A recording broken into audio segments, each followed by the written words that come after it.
ลังเพื่อนน้องเอ้ยมาเฮ็ดห้องน้ำอีกมื้อนี้3 ต่อมื้อนี้ว่า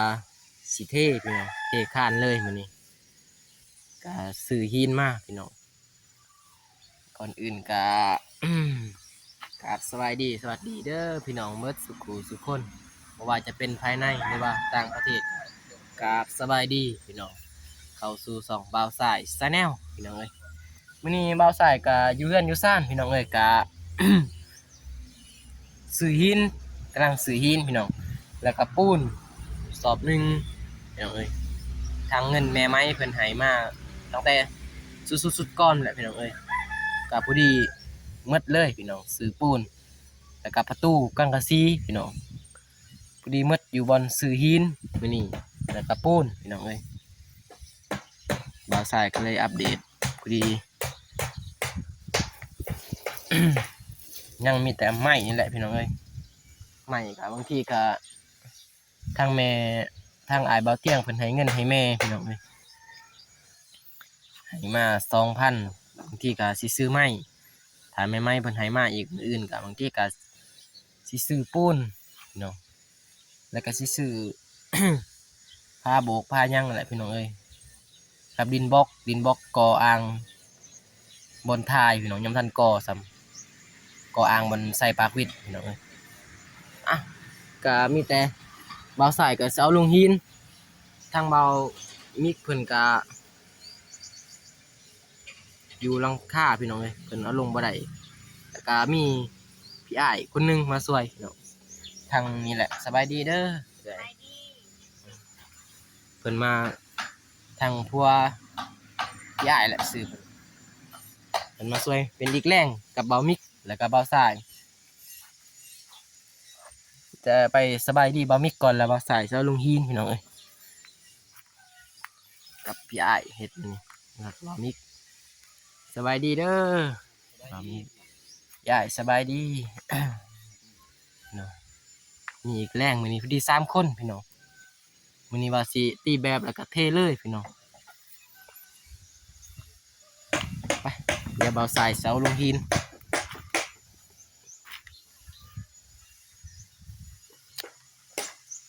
เดี๋ยวทามัน เดี๋ยวลงหินก่อนเนาะอย่ามันรุ่นกะเดี๋ยวตัดเป็นขั้นตอนเนาะแต่คิดก่อนก็ได้สัญญาณจะบอกจะส่งสัญญาณส่งเล็กนึงต่อ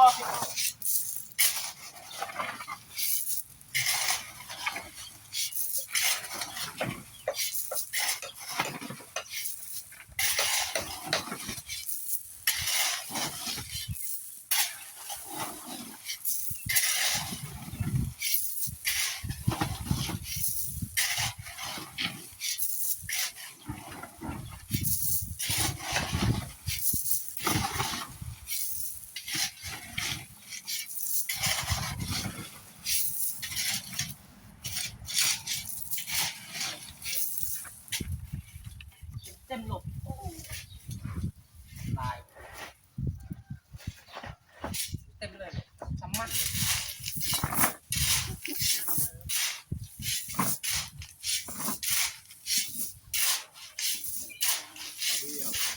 จักบ่วง2 3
เอามิกมาลงซอยคนยัง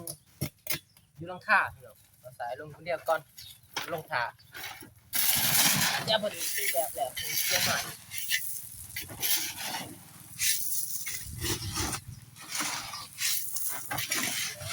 โอ้ใส่คนมีแต่คนใส่เลยข้างหน้าบันได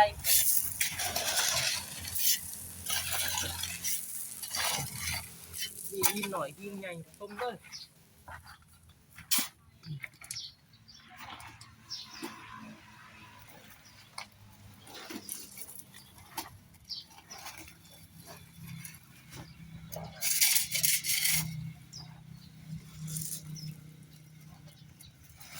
ไปดีก่อนเนี่ยดูพี่ดียังเนาะ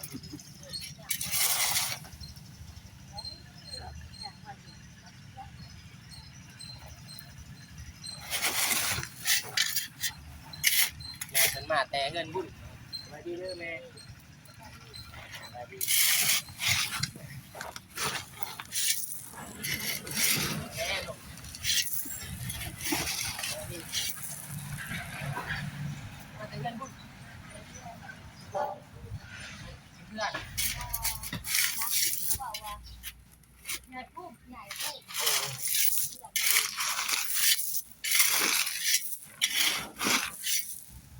แต่สวยพี่น้องสูตรใหญ่ผู้พี่น้องพ่อเพิ่นบ่ได้มายังชนะพ่อเพิ่นยังเฮ็ดกิน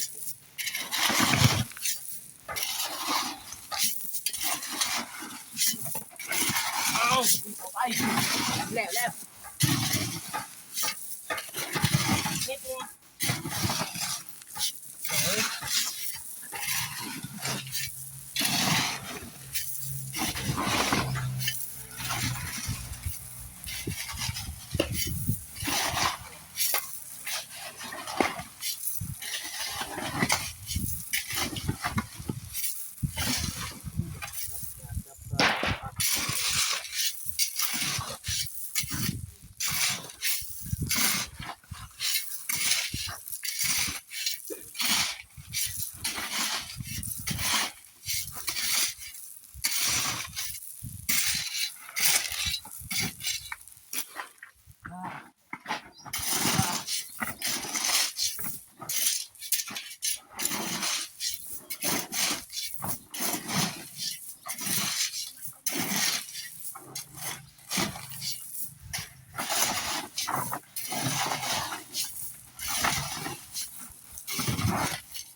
แล้ว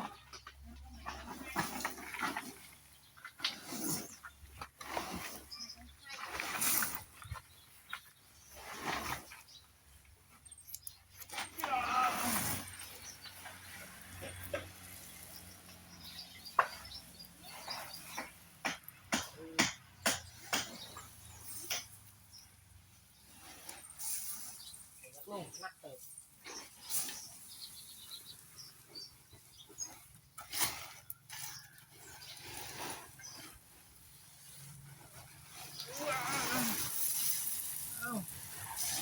ร้อยกระแตกกระแตนพี่น้องเลย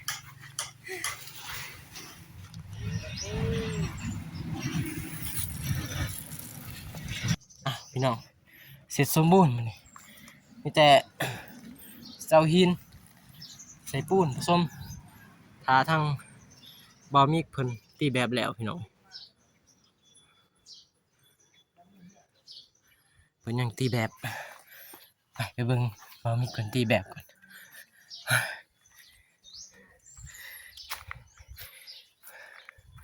จังได้บอมิกโอเคบ่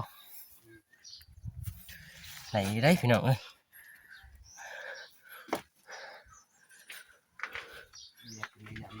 น้ำใหม่ที่หน้าเนี่ย ใหม่วะ กลายมานะบ้า อ่ะพี่น้องเป็นอยู่ได้พี่น้องเอ้ยบอมิกตีแบบโอเคนะบอมิก โอเค นี่มีแต่เท่เนาะเท่ก่อนถ้าเท่แล้วก็ต้องรอปูนแห้งอีกมื้ออื่นสิได้อันนั้นเนาะตัดรังตามเบิ่งมีแต่เท่ก้อนมันนี่พี่น้องเท่แล้วก็ให้ปูนมันแห้งแล้วจึงมื้อฮื้อก็ มื้ออื่นก็ยันว่าไปเฮือนอ้ายอีกพี่น้องเอ้ยมื้อนี้มีแต่เท่ปากก้อนเนาะ ปะก่อน ดีแหละมือหนึ่งเนาะมือหนึ่ง มือ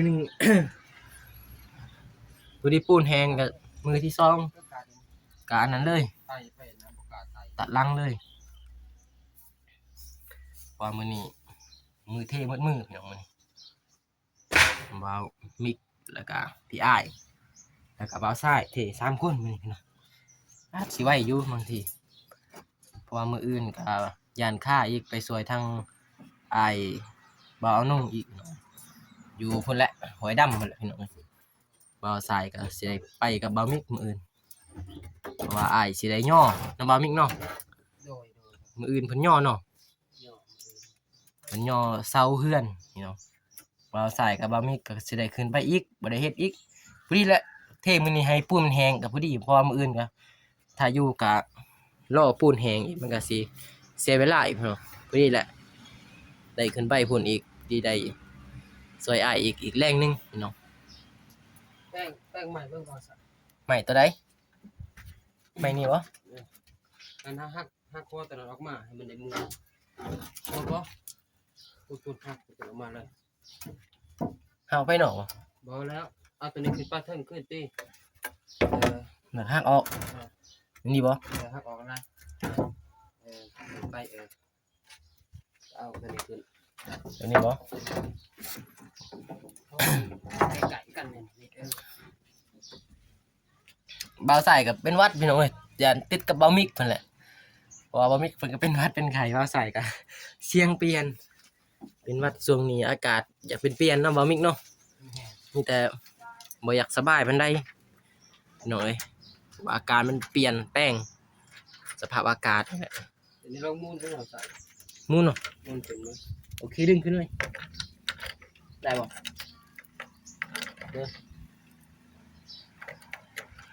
เอาโอเคได้บ่โอเคพี่น้องหมื้นี้ต้องได้ใส่บ่หรือว่าคมลงเลยบ่ต้องปองมันนี่จังได นี่ใส่แบบนี้อีก อ๋อใส่ฝั่งนี้เนาะ แล้วก็เททั้งลุมลง มื้อนี้สิเทวงกบนั่นแหละพอดีแหละมืดมือมื้อนี้พี่น้องเดี๋ยวเบาใส่สิได้ตัดหินผสมก่อนพี่น้องเดี๋ยวบ่มิกเด้อ โดย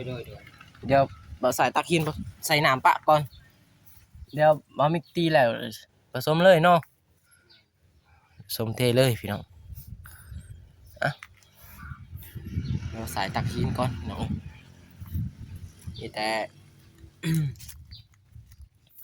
ทรายนี่แหละพี่น้องอยากติหน่อยนึงพี่น้องเพราะว่ามันมีดินน้ำนะพี่น้องมันอยากมีดินปนน้ำมันอยากงามเลยพี่น้องสำหรับแบบหนึ่งก็มันอยากงามมันปนดินแล้วก็ปนดินปนหินอีก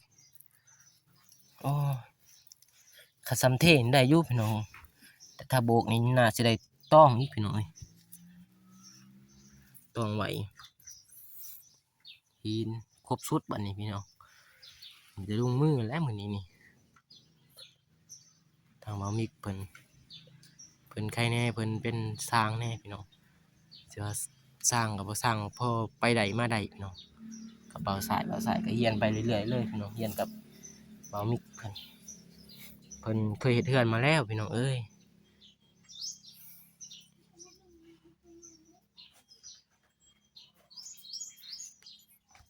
อ้าวพี่น้องเดี๋ยวใส่หินก่อน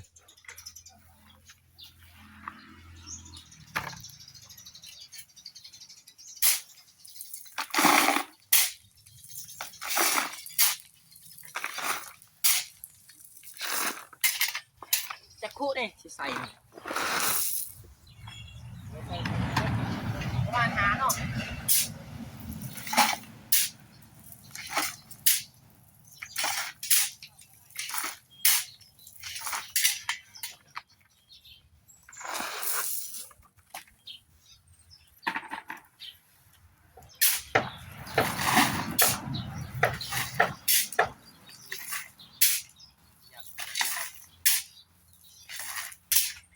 อยากมียินหน่อยพุ่นน้ำ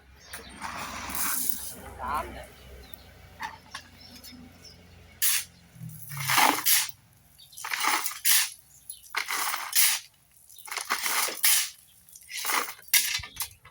สี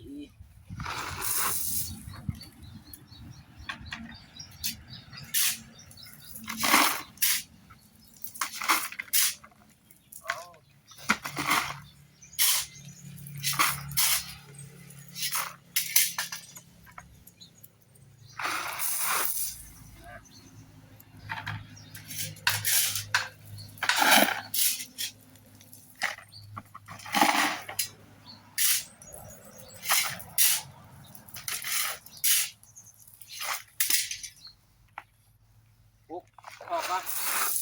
แล้วใส่ต้มแล้วใส่อีกพอน้ำแล้วเนาะบ่มีเนาะ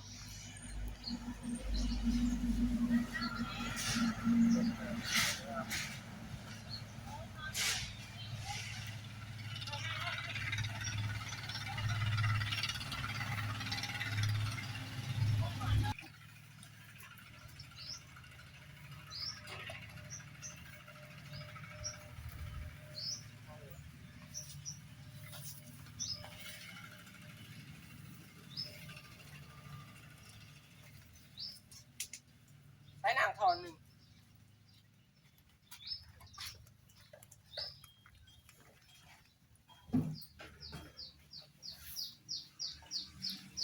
บ่ใหญ่โพดบ่พอน้อยก็ได้พอน้ำทองของน้ำกับปิดเปิดน้ำเลยแม่เปิดน้ำเย็นผสมปูนไว้พี่น้อง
อ่ะพี่น้องไม่แต่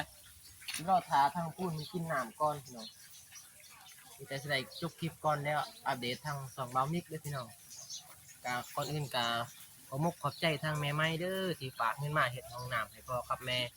จงให้แม่ไม้มีแต่ความสุขความเจริญเด้อแล้วก็ FC เบิดทุกคนอ่ะ